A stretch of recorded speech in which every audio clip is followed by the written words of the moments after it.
하나님의 말씀은 에베소서입니다. 에베소서. 오늘은 두 군데입니다. 1장 17절에서부터 19절을 먼저 같이 한 목소리로 읽겠습니다. 시작.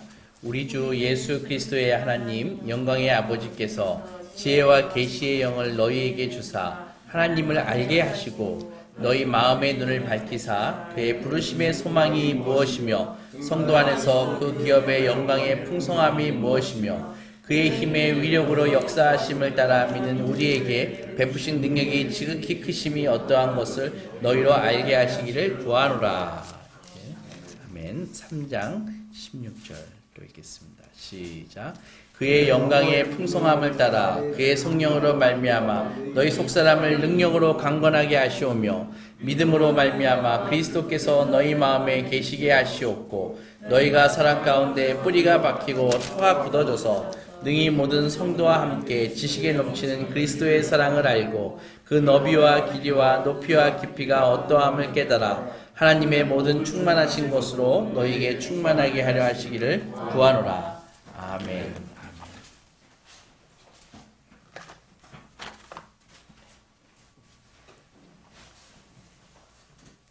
옛날에 저희 카폰이라는 게 있었습니다.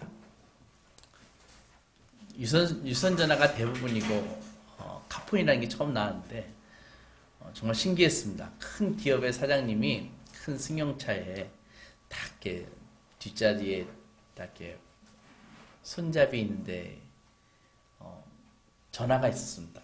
그래서 그거를 딱 전화를 걸어가지고 자기 이제 사장님이 이동하시면서 본사랑 통화도 하고 또 거래처랑 통화도 하고 이렇게 되는 것이었죠.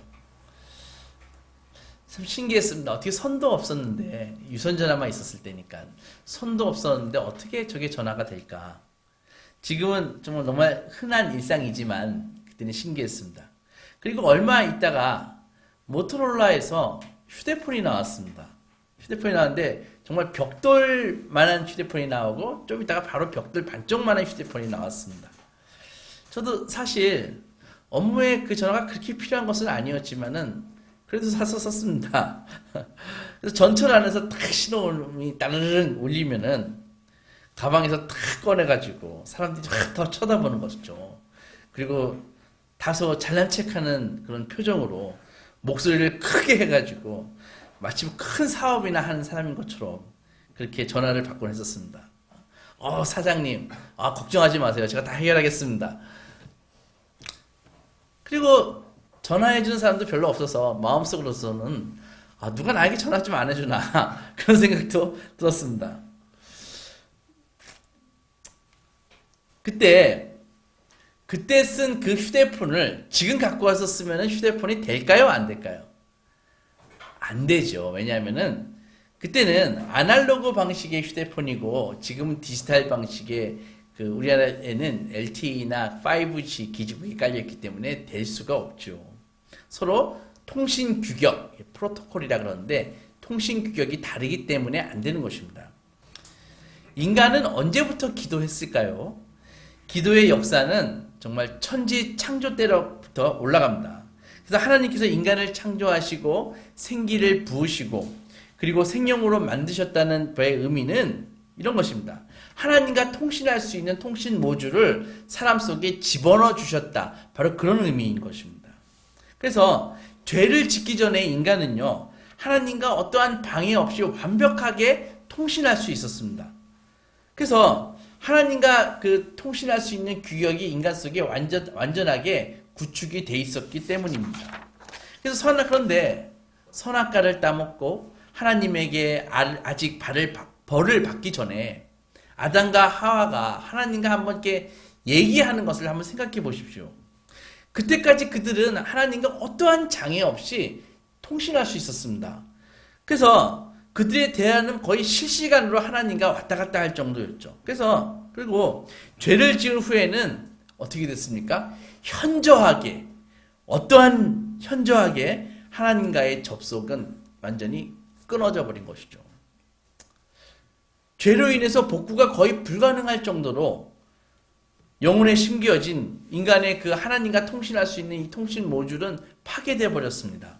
그 이후 구약 성경에 보면은요, 사람들이 하나님과 막 교신하려고 하는데 잘못된 방법으로 막 교신하려고 막 그러거든요. 그러다가 많은 사람들이 죽곤 했습니다.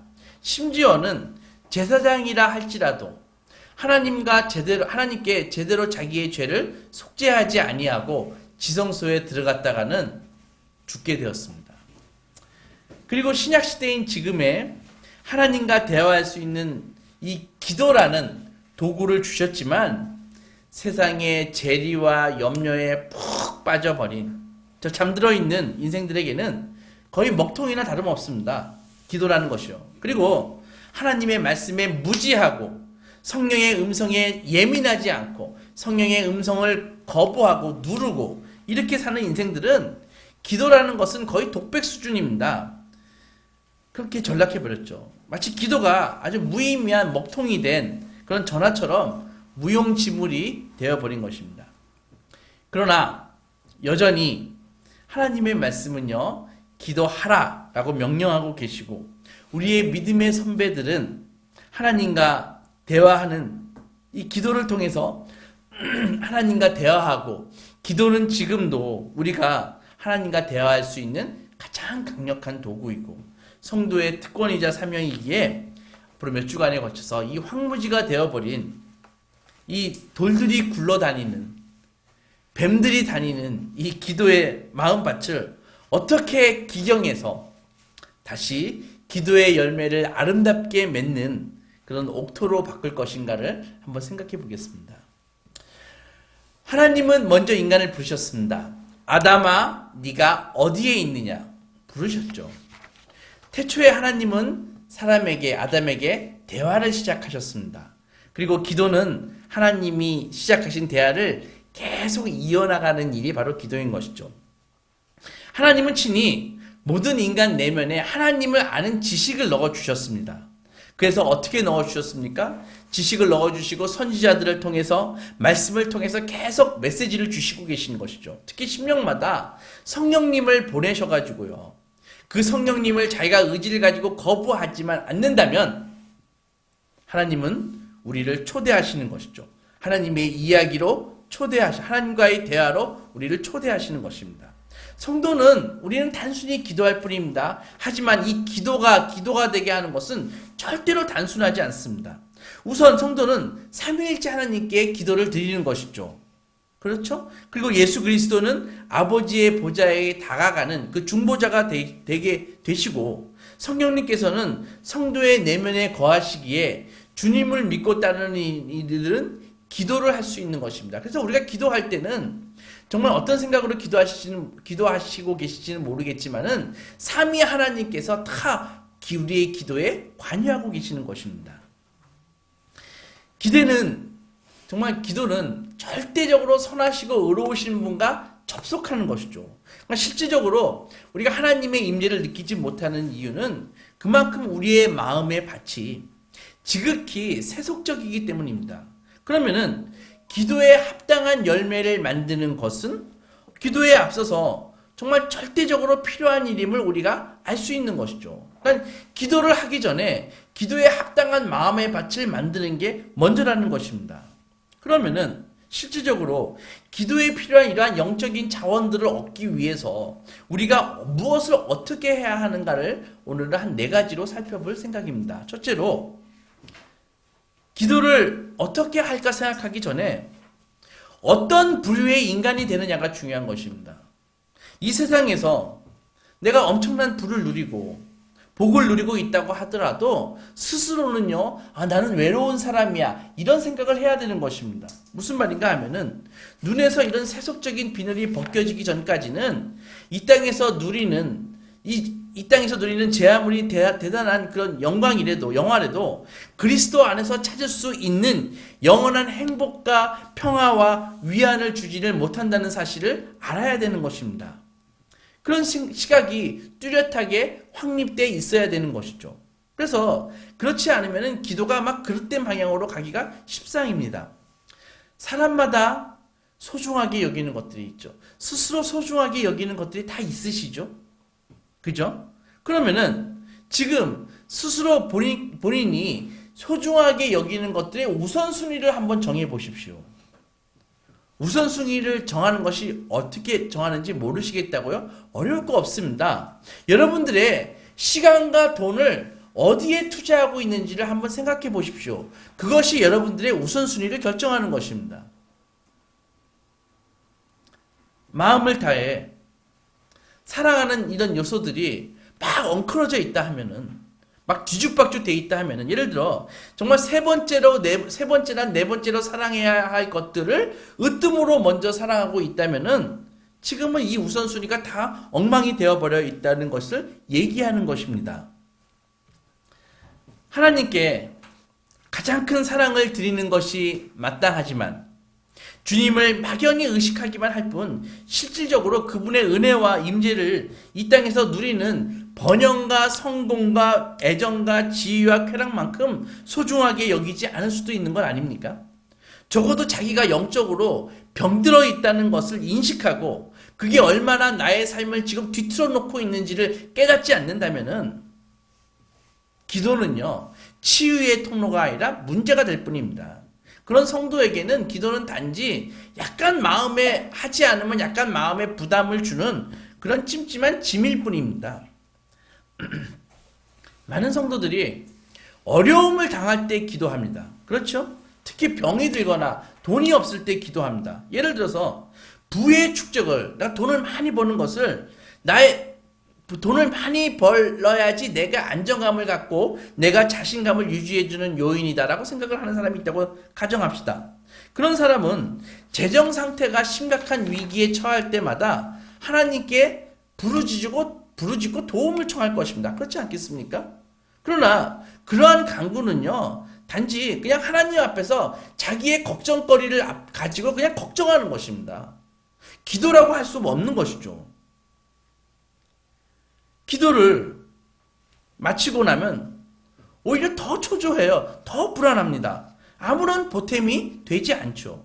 이런 기도의 패턴을 갖게 되면은요, 내가 돈이 없을 때 기도하고 내가 병들었을 때만 기도하는 이런 기도의 패턴을 갖게 되면은 기도가 나의 새로운 시야를 열어주고 새로운 시각을 갖도록 만들어서 우리의 마음을 치료해주고 주님 안에서 평안하도록 안식하도록 이끌지 못한다는 것입니다. 먼저 기도를 할 수 있는 마음의 밭을 준비하는 것이 그래서 중요한 것입니다. 밭농사를 지어보셨습니까? 지어보셨죠. 어떤 분들은 지어보셨을 거라고 생각합니다. 그냥 땅이 있다고 농부가 바로 씨를 심던가요? 그래가지고 밭이 잘 되던가요? 절대로 그렇지 않습니다. 엊그저께 시골에 갔었습니다. 그런데 우리 처갓집 앞에 있는 밭이 보니까는 아예 농사를 짓지 않고 황무지를 남겨둔 밭을 제가 가보았습니다. 잡풀이 무성하게 자라고요. 그리고 돌들이 굴러다니고 거름을 주지 않아도 흙의 색깔도 아주 건강하게 보이지 않았습니다. 그런 밭에 아무런 조치를 취하지 않고 바로 씨를 심는 그런 농부가 어디에 있겠습니까? 반면에 정상적인 농부라면은 자신의 밭에 엄청나게 노력을 기울입니다. 돌을 골라내고요, 잡초를 다 뽑아내고요, 그리고 거름을 수철해 줍니다. 심지어 제가 밭에다가 설탕을 뿌리는 사람도 봤습니다. 그 작물이 맛있으라고, 당도가 올라가라고. 그리고 그렇게 밭을 기경하고 산소와 질소가 흙 깊숙이 스며들게 하고 거름과 비료를 계속 주면서 살아있는 밭으로 만드는 것이죠. 그래서 그 밭에다가 콩도 심고 고추도 심고 마늘도 심고 깨도 심는 것입니다. 먼저 우리는 우리 마음밭의 이 상태를 정확하게 파악하고 적어도 내가 지금 그리스도와 동떨어져 있구나, 이런 의식만이라도 우리가 할 수 있다면은 그러면 우리는 시작할 수 있는 것입니다. 이것이 첫 번째 기도하기 전에 점검해야 할 사항입니다. 내 마음밭이 기도하기에 지금 부적합하구나, 이런 생각이라도 최소한 하라는 것입니다. 두 번째로, 그러면 무엇을 위해서 기도를 할까요? 그것은 누구나 구하는 제목을 가지고 기도하면 됩니다.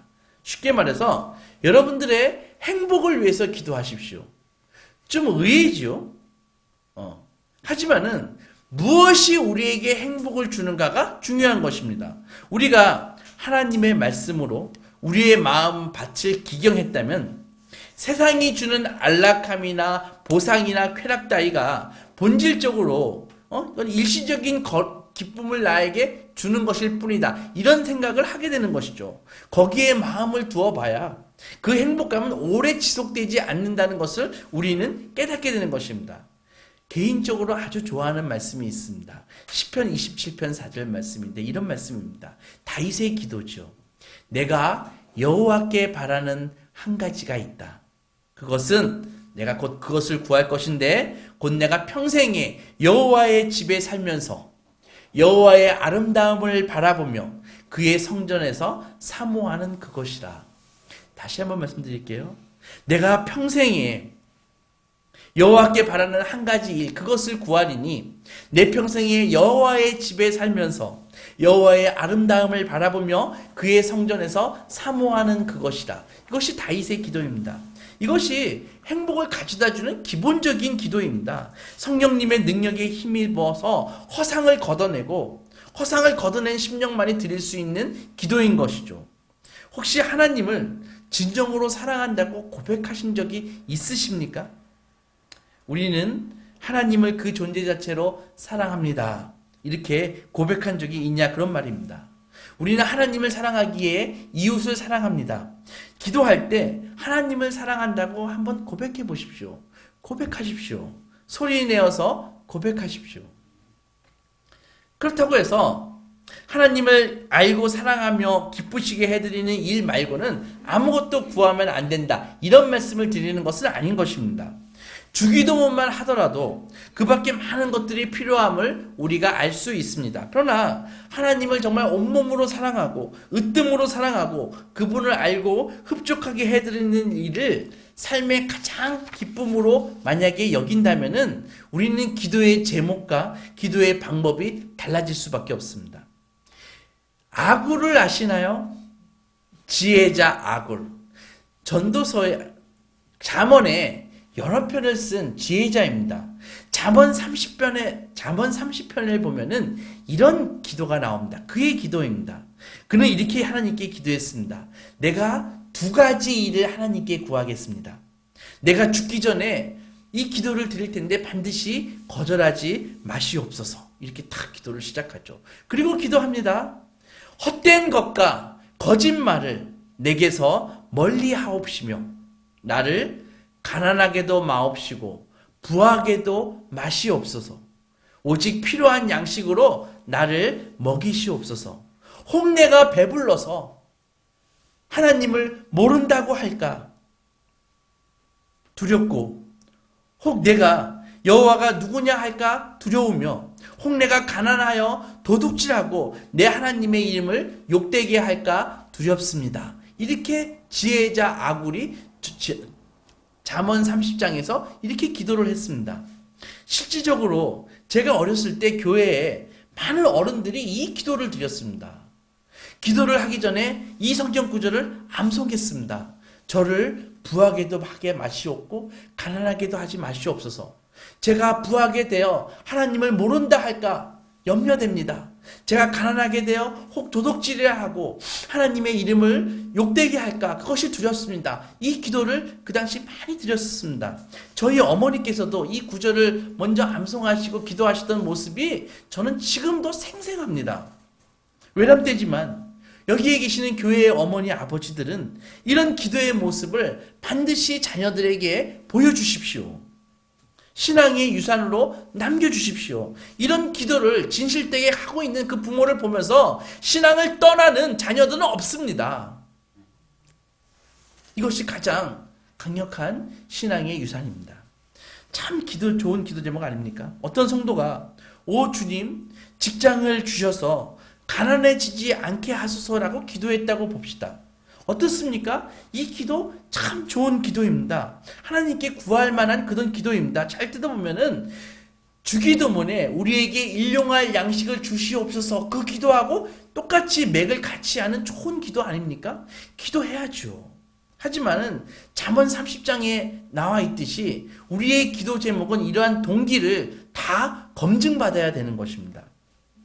자기의 마음밭이 지금 어떤 상태인지에 대한 전혀 개념도 없고, 기도자의 그 바탕이 얼마나 엉망진창인지 전혀 알지 못한데도 그냥 대짜고짜 바로 기도를 시작하면 우리의 기도의 의도가 그냥 하나님 최대한 부자가 되게 해주세요, 이렇게 머물게 되는 것입니다. 그러나 잠언 30장의 기도는 완전히 딴판이죠. 주님, 물질적인 필요를 채워주시고 풍요롭게 지내도록 도와주십시오. 하지만 잘 관리할 만큼만 허락하셔서 하나님을 삶의 중심에 놓는 그 힘을 잃지 않게 해주십시오.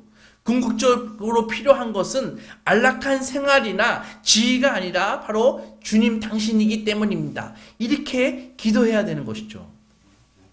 8살짜리 아이가 장난감 탱크를 갖고 놀다가 잘못해서 팍 부셔버렸습니다. 모터가 작동하지 않았습니다. 타버렸습니다. 그래서 막 울지요. 그래서 낙담한 아기는 엄마 아빠에게 달려가가지고 막 고쳐내라고 얘기를 합니다. 하지만 울고불고 하는 아이에게 아빠가 얘기했습니다. 얘야, 너의 그 고모 부께서 너에게 100억의 유산을 남겨주셨단다. 이 탱크가 중요한 게 아니란다. 이렇게 얘기했을 때 8살짜리 아이가 아 그래요, 과연 탱크가 중요한 것이 아니군요, 이렇게 이야기했습니까? 아니라 그게 아니라 계속 그냥 당장 탱크를 고쳐내라고 막 부모에게 때려 쓰지 않을까요? 바로 그런 것입니다. 아직 어려서 그런 말로는 위로가 되지 않는 것입니다. 그와 마찬가지로 크리스찬들 역시 이 영적인 용량이 부족해서, 영적인 캐파가 부족해서 예수님 안에서 스스로 어떤 신분인지 전혀 실감하지 못하고 있는 것이죠. 바울은 답답했습니다. 예수님도 당신의 비유에서 정말 진주를 돼지에게 던진다, 그런 말을 하지 않습니까? 복음을 던지는 것이, 이 귀한 이 구원과 복음을 알려주는 것이 정말 어떤 사람에게는 진주를 돼지에게 던지는 격이다, 이렇게 말씀하지 않으시던가요? 그래서 사도는 구원의 가치를 깨닫고 있지 못하고 있는 성도들을 보면서 정말 하나님께 기도했습니다. 성도들이 구원의 가치를 제발 좀 깨닫게 해달라고. 사도는 그리스도가 베푸신 이 구원의 깊이와 넓이와 너비와 길이를 파악할 능력을 우리 성도들이 좀 깨닫게 해달라고 하나님께 기도한 것입니다. 그것이 오늘 에베소서 1장과 3장의 본문입니다. 3장에서 그의 영광의 풍성함을 따라서 그의 성령으로 말미암아 너희 속사람을 능력으로 강건하게 하시오며, 하나님께서 너희를 정말 강건하게 하셨다, 성령으로 말미암아. 17절, 믿음으로 말미암아 그리스도께서 너희 마음에 계시게 하시옵고 너희가 사랑 가운데서 뿌리가 박히고 터가 굳어져서 하나님의 임재, 예수 그리스도의 임재를 성도들에게 임재하시기를 간구하고 있는 것이죠. 능히 그 성도와 함께 지식에 넘치는 그리스도의 사랑을 알고 그리스도의 사랑을 깨닫고, 19절, 그 너비와 길이와 높이와 길이가 어떠함을 깨달아 하나님의 모든 충만으로 너희가 충만하기를 원한다. 사도는 계속 기도하고 있습니다. 에베소 1장에서는 구원받은 성도에게 주어지는 그 소망이 무엇이고, 정말 앞으로 참여하게 될, 지금부터 참여하고 있는 하나님의 기업에 참여하는 것의 그 영광이 어떠함을 알기를 정말 원해서, 하늘 자원을 부어주시는 하나님을 깨닫기를 원해서, 그래서 사도는 성도들에게 권면합니다. 1장에서 이렇게 기도하지 않습니까? 우리 주 예수 그리스도의 하나님 영광의 아버지께서 지혜와 계시의 영을 너희들에게 주사 하나님을 알게 하시고 눈을 밝히사 그의 부르심의 소망이 무엇이며 성도 안에서 그 기업의 영광이 풍성함이 무엇이며 그의 힘의 위력으로 말미암아 믿는 우리에게 베푸신 능력이 지극히 크심이 어떠한 것을 너희로 알게 하기를 원한다. 이렇게 사도는 에베소 교회를 위해서 지금 중보하고 있는 것입니다. 기도의 밭이 없는 성도, 아니면 기도의 밭이 황폐해져 버린 성도, 그리스도 안에서 절대로 행복을 누릴 수가 없습니다. 온갖 좋은 것들이 빛들의 아버지께로부터 내려오는데 그 엄청난 하늘의 자원과 통로가 막혀버렸는데 어떻게 기쁨을 누리겠습니까? 그저 세상 사람들과 똑같이 땅의 것을 찾아가지고 막 헤매면서 피곤하고 우울한 인생을 살고 있지 않습니까? 탕자가 아버지 집으로 오면은 아버지는 송아지를 잡아서 잔치를 베풀어 주십니다. 그런데 오기 전까지는 탕자가 무엇을 먹었습니까? 돼지가 먹는 쥐염 열매를 돼지랑 함께 경쟁하면서 먹지 않았습니까? 그런 것입니다. 아버지가 주는 이 하늘의 자원과 우리가 우리의 그 알량한 노력으로 캐력으로 하는 세상의 것들하고의 차이점은 바로 그런 격차가 있는 것입니다. 돼지가 먹는 돼지 여물과 아버지가 베푸는 그 살찐 송아지의 그 잔치와의 그 격차가 바로 우리가 하늘의 자원을 무시하고 우리의 힘으로 얻고자 하는 세상의 것과의 격차가 바로 그런 것입니다.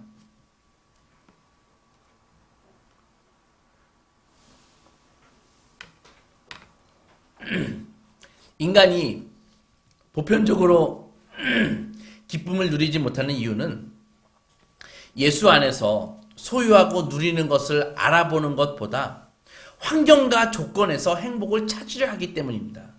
그러니까 아까 장난감이 망가져 울고 있는 어린아이와 똑같은 것이죠. 그럼 어떻게 기도해야 될까요? 실질적인 지침을 드리면 세 번째로 주기도문을 연구하라는 것입니다. 주기도문을 연구해서 구체적인 기도의 방법을 배우라는 것입니다. 많은 성도들이 주기도문을 그냥 주문 외우듯이 완성합니다.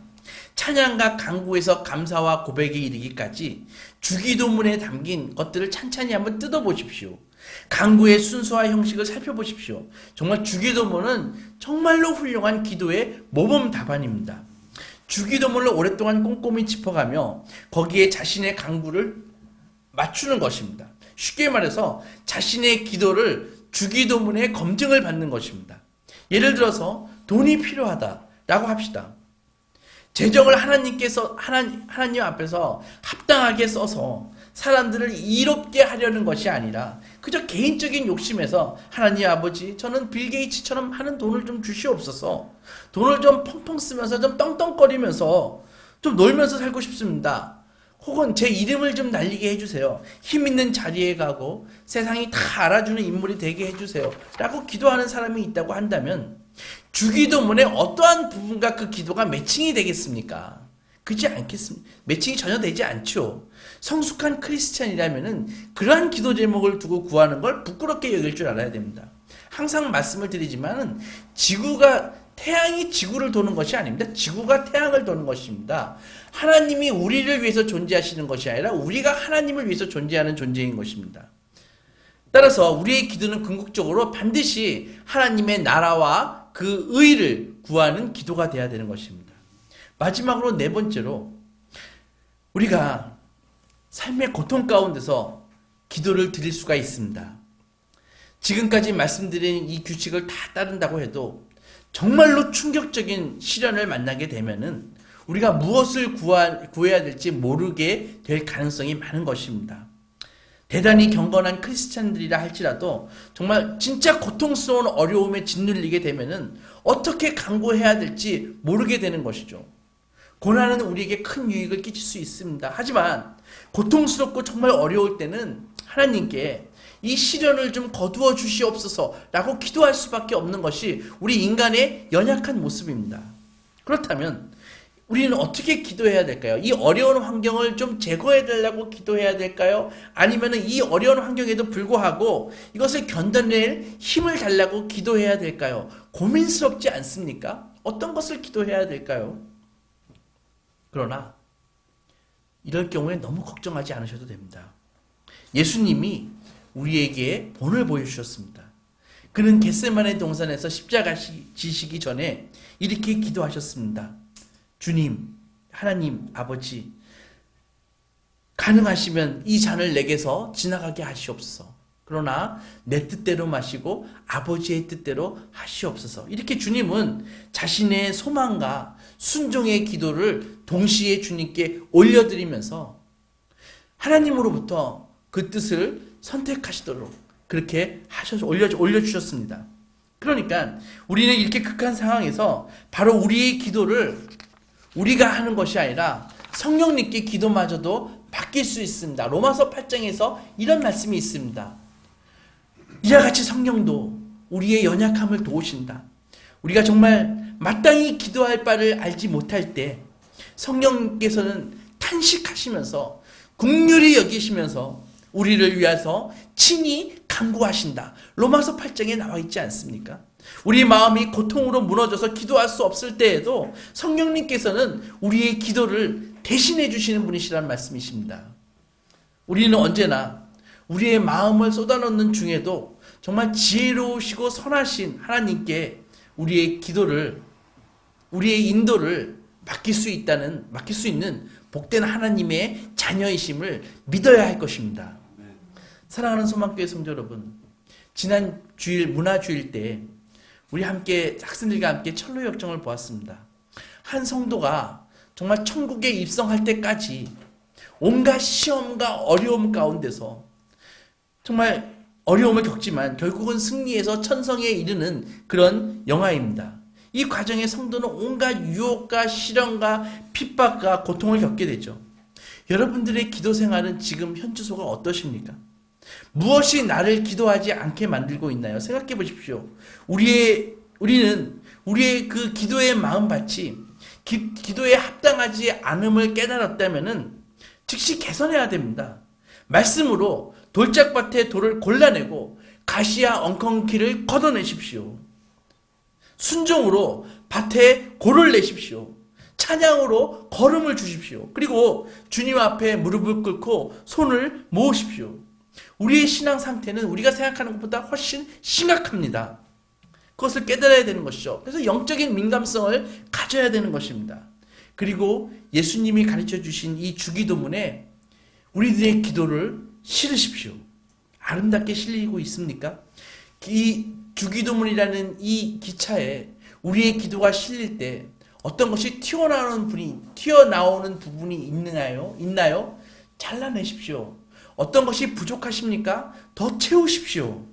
그래서 이것이 바로 하나님께서 기뻐 받으시는 성숙한 기도인 것이죠. 그 기도를 하나님의 보좌로 올리는 것입니다.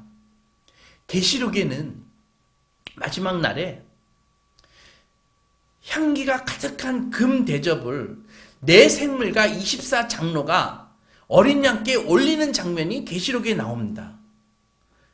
그리고 그 대접에서는 그 금으로 된 대접에서는 향기가 막 뿜어나온다고 하는데 그 향기에 대해서 계시록은 바로 해석을 해주고 있습니다. 그 향기는 성도의 기도이다 라고 얘기하고 있습니다. 무슨 말입니까? 어린 양과의 그 혼인잔치에 성도는 바로 그 기도라고 하는 그런 예물을 들고 어린 양의 그 혼인잔치에 참여하는 것입니다. 부디 주님 만날 때 기도하지 않아서 빈곤하고 초라한 모습으로 올라가는 일이 없도록 바랍니다. 성도가 행복하지 않는 이유는 기도하지 않기 때문입니다. 기도하지 못하게 하는 것들이 무엇입니까? 당장 제거하십시오. 하루의 삶 가운데 기도의 시간을 반드시 내십시오. 기도의 삶을 살아서 풍성한 하늘 자원을 받아 능력 있는 삶을 사시는 소망의 자녀들이 되시기 주의 이름으로 축원합니다. 기도하겠습니다.